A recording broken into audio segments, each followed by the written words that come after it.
Welcome back, guys. Today we actually have a movie review for you, a BS review, if you will. And today we are talking about Molly's Game. So this is a little later than when it first came out because it came out at different times in different places, I believe. Sometime between November and January it went out. So we ended up seeing it this past weekend because we'd heard a lot of you guys raving about it. So we wanted to check it out. So Molly's Game is about a character named Molly, played by Jessica Chastain. It's not even a character, it's a real life person. A real life person who is a character in the movie that Jessica Chastain is playing. Yes. And she used to be a professional athlete and then gets really hurt. On her run to make the women's Olympic team, she was injured and had to exit skiing. That's what she was. Yeah, so in finding her way, she ends up falling into this high-stakes poker game, and she ends up running her own high-stakes poker game, and the story just gets crazy from there. We won't reveal too much else besides that. Like Steven said, this stars Jessica Chastain, and Idris Elba plays her lawyer. And there are appearances from a lot of popular actors in this movie. I was continually surprised. Every new scene brought a new face, and I was just like, what? Michael Cera is in this, Kevin Costner, lots of just big names, like we said, which is valid because this poker game that she ran had a lot of very popular people in Hollywood and or business circles. So this film definitely takes a lot of twists and turns, and I think the most interesting thing about this movie, and most of Aaron Sorkin's movies, who is the director, is the pacing and how they cut up scenes. So you jump around in time a lot during this movie. Mm-hmm. Although I would say it was very easy to follow. What was interesting about this film, I don't think I've seen any of his other films. Maybe I don't think I have.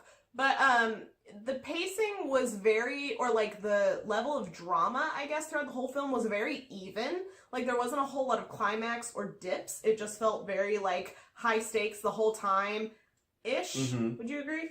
No, I would agree. Even scenes that were not as big for the characters, they still made them feel or you're very flashing intense, to a different time period where something else happened that they're talking about that was very high level drama. It was interesting. And because of that, I don't know, it was weird to not have that ebb and flow that you usually have for a movie. It didn't bother me per se, but I was just weirded out by it. I think that at times it could feel flat because of the high intensity. So whereas a normal film you have ebbs and flow for the major impact for the scenes they want, this one's very much I want you to be impacted by every single scene that happens. Everything's important. That's a good point, because there was some stuff towards the end, which we're not going to talk spoilers, but there was some stuff towards the end where the film very clearly wanted you to have this deep emotion for what was happening. Mm-hmm. But it didn't quite land for me, and I don't know if it's because of what you were just mentioning. It didn't quite land for me either. Right, so I was just I know what you're trying to make me feel, but it's just not here. And I couldn't figure out why, but maybe that's what it is. You're just so high-keyed the whole movie that, when it gets to that, you're burnt out, man.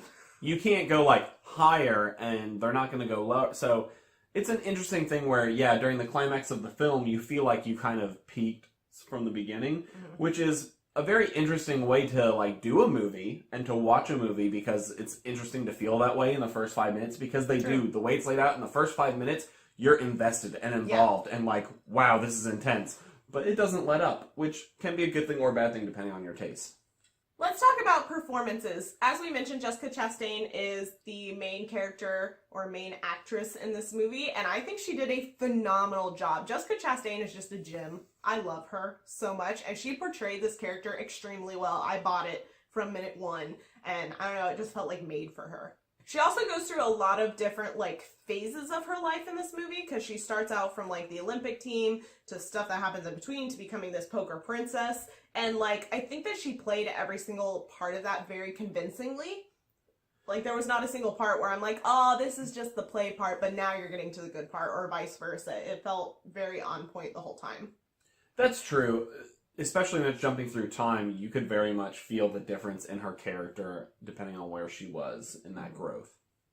Idris Elba also did a good job in this film. I will say it was very jarring to go from seeing him in Thor, where he is super buffed up, and he really leaned out for this movie, I guess because he just wasn't in the process of filming anything where he needed to be buff, plus his character had no reason to be that, he's a lawyer. And so it was just very jarring to have buff Heimdall, and then have normal, everyday kind of lawyer bod. I don't know, it was just jarring. It was funny. But I thought Idris Elba's Idris Elba. I don't really have any complaints, but I wasn't super impressed. I think that maybe maybe less notable or less, I don't know, badass actor? I don't know how to explain that. Could have done this role just as well. I don't think that this was something where you're like, yes, Idris Elba needed to play this.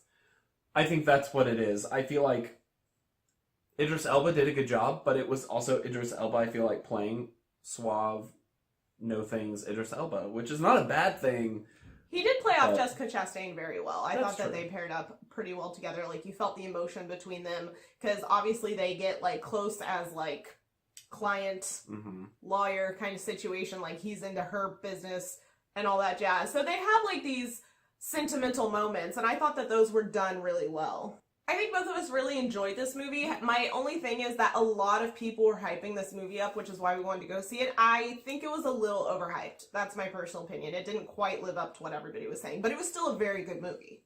I would agree. I feel like people were already saying that it will be in my top 10 list for the entire year, and I'm like, wow, that's saying a lot.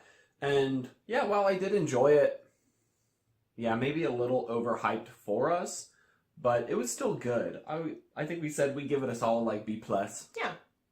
As always, we want to know what your thoughts were on this film, or if you haven't seen it, what do you think? Do you think you're going to end up seeing it based on this review, or are you going to pass?